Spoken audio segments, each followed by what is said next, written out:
फूलपुर गांव का नाम अब लोग भूल चुके हैं, लेकिन 30 साल पहले ये गांव अखबारों की हेडलाइन में था। एक दुल्हन की जलती चिता पर मंडराता साया। ये वही गांव था जहां काले जंगल के बीचों बीच एक पुराना श्मशान स्थित था, जिसे गांव वाले मुक्तिवन कहा करते थे। लेकिन अब कोई वहां मुक्ति की बात नहीं करता, क्योंकि वहां किसी को शांति नहीं मिली, सिर्फ इंतजार मिला और आग में सुलगती हुई बद्दुआ। संध्या उस वक्त महज 22 साल की थी। गांव के सबसे रईस घर में उसकी शादी हुई थी, लेकिन उसे दहेज नहीं मिला।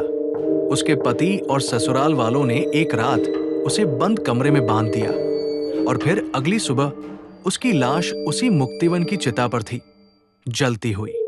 लोगों ने कहा उसने आत्महत्या की, लेकिन गांव की औरतें जानती थी।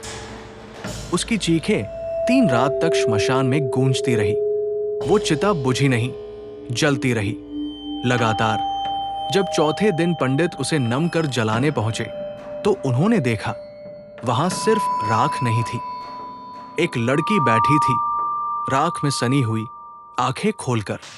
वो संध्या नहीं थी, वो संध्या की जलती हुई आत्मा थी। जब लोगों ने उसे हटाना चाहा तो वो गायब हो गई, लेकिन तब से हर अमावस की रात वहां कोई न कोई उस चिता के पास उसे बैठा देखता।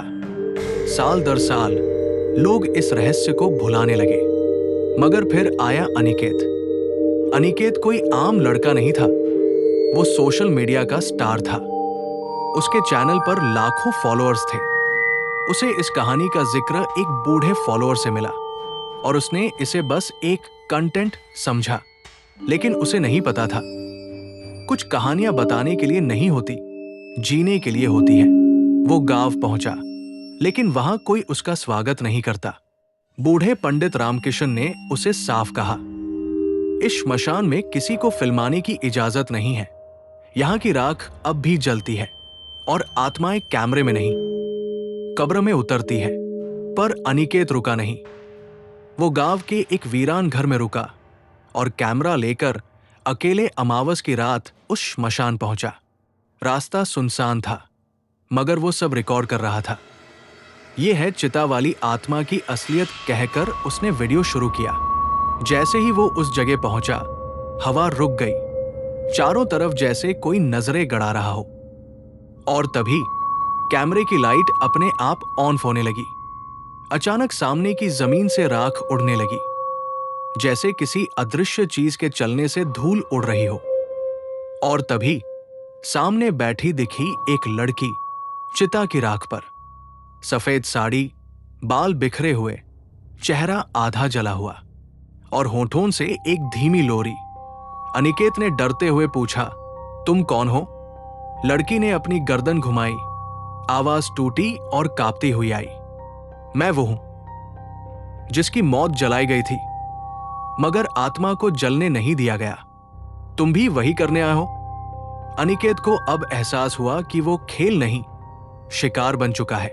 उसने कैमरा नीचे फेंका और भागने लगा, लेकिन हर दिशा में धुंध और साया, जैसे वो श्मशान अब उसका रास्ता नहीं छोड़ रहा था।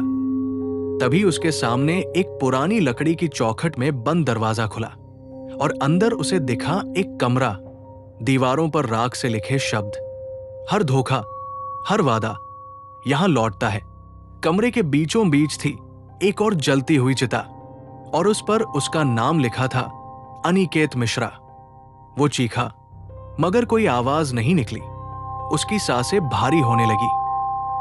पीछे से वही लड़की फिर आई और बोली, अब मेरी कहानी तू सुना, मैं तेरी आत्मा रख लूंगी। उसके बाद कोई नहीं जानता अनिकेत को क्या हुआ, लेकिन 2 दिन बाद गांव वालों को श्मशान में फिर से राख की महक आई और फिर रात को चिता के पास बैठे एक लड़के को देखा गया जिसने कैमरा पकड़ा था। अब वो भी बैठा था उसी लड़की के बगल में। अब हर अमावस वहां 2 आत्माएं बैठती हैं, एक जो जलकर मरी, दूसरी जो जलाने आया था। और कहते हैं अगर कोई वहां से वीडियो बनाने की कोशिश करता है तो उसकी आवाज वीडियो में नहीं आती, सिर्फ वो लोरी जो मां कभी बेटी को गाकर सुलाती थी, अब चिता पर बैठकर कोई और गा रहा है,